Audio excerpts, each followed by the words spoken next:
Hey YouTube, got something a little bit different to look at tonight. Have you guys ever bought something?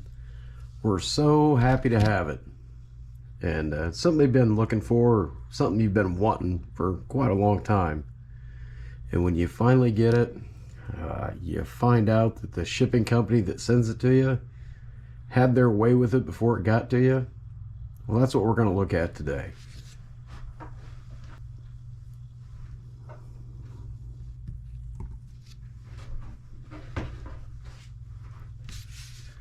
This is a Regner German-built showman's engine, and I just bought it. And well, when it got here, I opened it up and was instantly just happy to have it. The machine work on this is fantastic. The build quality is incredible. It's an amazing piece of equipment.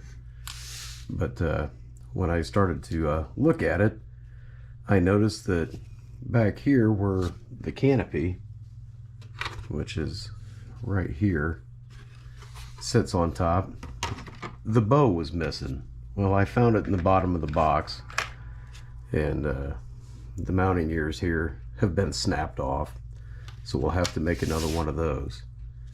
And the front one that goes up here, the supports for the front were missing and the bow was missing. Well, in the bottom of the box, here's that. And I don't know if you can see or not, but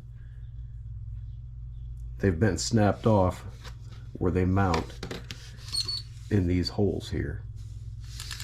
And I thought, well, those are cosmetic, that'll be no big deal. So I look at it a little bit more, and I don't know if you guys can see, it stops right there, right before we get to top dead center.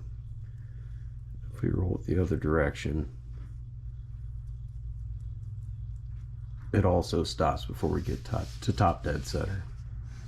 I'll turn this around. We'll look at some more fantastic fun damage. I don't know if you can see the valve rod here, but it is definitely bent.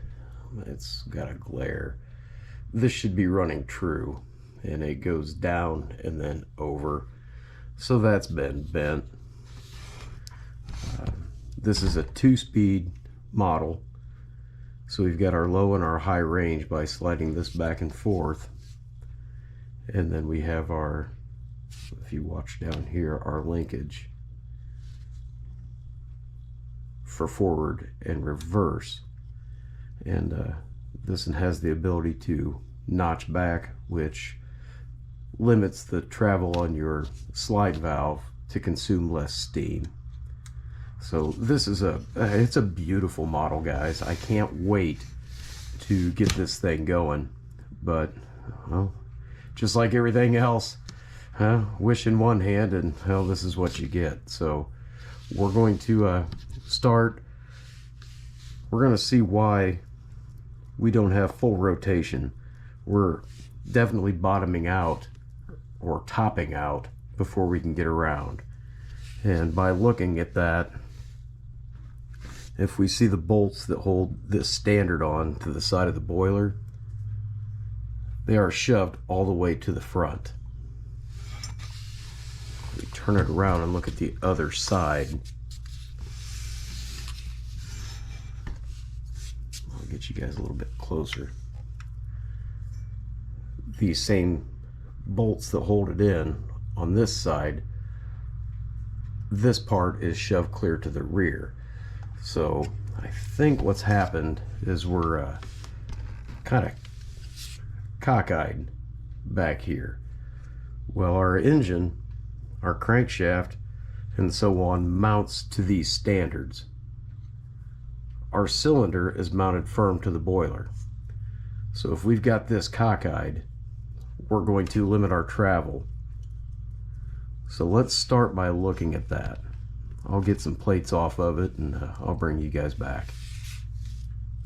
You guys can see that we've got our axle out of the back, our wheels off, our bowl gear.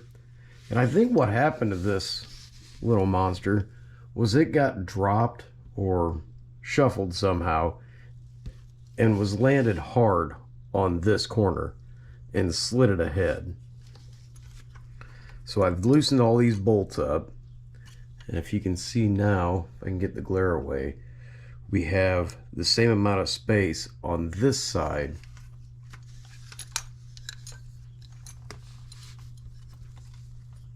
as we do on this side. So we've got our rear end, which holds the crankshaft, leveled up with our boiler. Just by doing that, now our engine turns over nice and freely. We still have a problem with our bent rod here that runs our valves. We'll get that next. I'll get this guy buttoned back up and get it back on its wheels so it's not sitting on this board. And yeah, we'll go from there.